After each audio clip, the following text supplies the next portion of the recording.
அதிகமா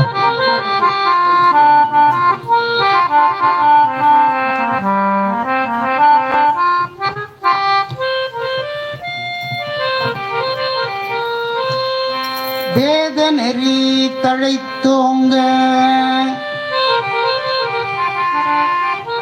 மிகு சைவ துறை விளங்க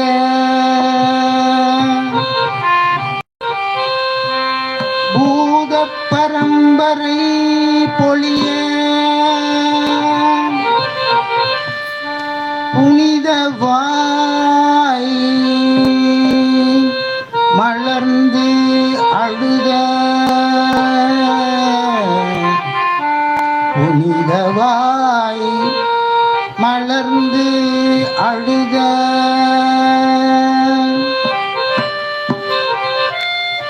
சீதவளவயல் புகழி திருஞான சம்பந்தர் திருஞான சம்பந்தர் பாத மலர்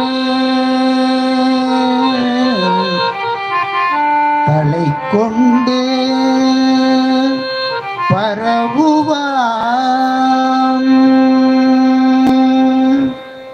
இல்லாமல்ல வேதநாதேஸ்வரருடைய பெருங்கருணையினாலே இன்றைய தினம் திருமுறை திருத்தல யாத்திரை இந்த அற்புதமான நாளிலே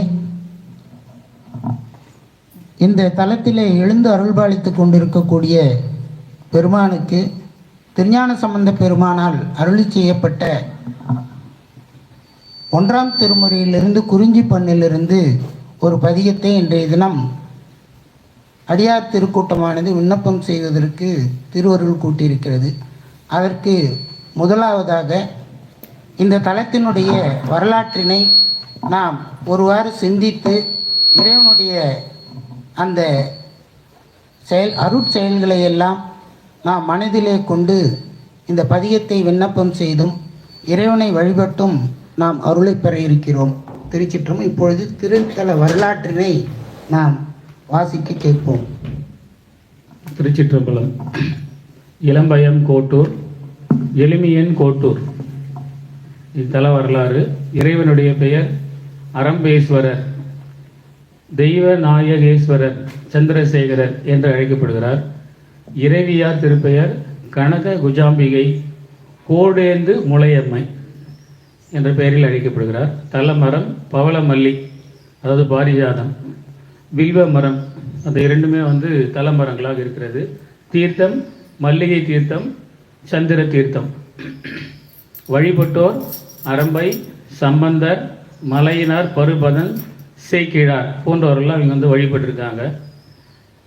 தேவர்கள், அந்த இடத்தினுடைய சிறப்பு, தேவர்கள் படைக்கு தலைமை ஏற்று திரிபுர சம்ஹாரத்துக்கு சென்றதால் இத்தலத்தில் சிவபெருமான் தெய்வ நாயகேஸ்வரர் என்று அழைக்கப்படுகிறார். அருகில் திருவிற்கோலம் இருப்பது நினைவு கூறத்தக்கது. அரம்பையர்கள் பிரகஸ்பதியின் ஆலோசனைப்படி தங்கள் அழகை பாதுகாத்து கொள்ள தேவநாயகேஸ்வர சுவாமியை வழிபட்டு விரும்பிய பேறு பெற்றார்கள். அரம்பயம் கோட்டூர் என்பதை பிற்காலத்தில் லம்பயம் கோட்டூர் என்று ஆயிற்று என்பர். தட்சன் சாபம் பெற்ற சந்திரன் இங்குள்ள மல்லிகா புஷ்கரணி தீர்த்தத்தில் நீராடி சுவாமியை வணங்கினார். ஞான சம்பந்தர் இப்பக்கத்தே வரும் காலத்தில் இறைவன் ஒரு சிறு பிள்ளை போலவும் பின்னர் ஒரு முதியவர் போலவும் வழிமறித்து இக்கோயிலை உணர்த்த உடன் வந்த அடியார்கள் உணர்ந்து கொள்ளவில்லையாம். பின்பு வெள்ளை பசு வடிவில் வந்து ஞான சம்பந்தரின் சிவியை முட்டி நிற்க அப்போது ஞான சம்பந்தர் வியந்து அப்பசு காட்டிய வழி குறிப்பின் வழி செல்ல தலத்தின் அருகே வந்ததும் பசு மறைந்ததாம். அப்போதுதான் இறைவனே உணர்த்தியதை உணர்ந்த ஞான சம்பந்தர் இத்திருக்கோயிலை தெரிந்து கொண்டு வழிபட்டார் என்று சொல்லப்படுகிறது. இக்குறிப்பே இத்தலத்து பதிகத்தில் 3வது பாடலில் சொல்லப்பட்டுள்ளதாகவும் கூறப்படுகிறது. இத்தலம் மக்கள் வழக்கில் எளிமியன் கோட்டூர் என்று வழங்கப்படுகிறது. மூலவர் தீண்டா திருமேனி. சிவலிங்க திருமேனி வெளிர் நிறமுடையது, செம்மண் நிறத்தில் உள்ளது. பெரிய ஆவுடையார், அடிப்பாதம் பத்மம் போன்ற அமைப்பில் உள்ளது. இத்தலத்து பதிகத்தில் தான் ஞானசம்பந்தர் எனது உரை தனது உரையாக என்ற தொடரை பாடல்தோறும் அமைத்து பாடியுள்ளார். கோஷ்டமூர்த்தமாக உள்ள தட்சிணாமூர்த்தி, யோக தட்சிணாமூர்த்தி சின்முத்திரை இதயத்தில் வைத்துள்ள அமைப்பு அற்புதமாக உள்ளது. பங்குனி மற்றும் ஆவணி மாதத்தில் சூரிய பூஜை இங்கே நடைபெறுகிறது. பாண்டியன் கோணியரின்மை கொண்டான் திரிபுவன சக்கரவர்த்தி ஜடாவர்ம சுந்தர பாண்டியன் ஆட்சியில் மனைவிர் கோட்டத்தில் பகுதியான காண்டூர் நாட்டில் உள்ள இளம்பையவ் கோட்டூர் என வழங்கப்பெறும். 232 1910 திரிபுவன சக்கரவர்த்தியின் திரிபுவன வீர தேவனது ஆட்சியில் காண்டூர் நாட்டில் உள்ள சதுர்வேதி மங்கலம் இளம்பையம் கோட்டூர் எனவும் வழங்கப்பெறும். இறைவன் பெயரால் இளம்பையம் கோட்டூர் உடைய நாயனார் என்பது அந்த புத்தகத்தில் உள்ளது. ராஜாஜி ராஜதேவன் காலத்தில் தேவ நாயக சுவாமி கோயில் சிவபாத சேகர மூவேந்த வேலனால் கட்டப்பட்டுள்ளது. ஏனையவை விளக்கிற்கு நெல், பொன், ஆடுகள், நிலங்கள் முதலியவை தானம் கொடுக்கப்பட்டது.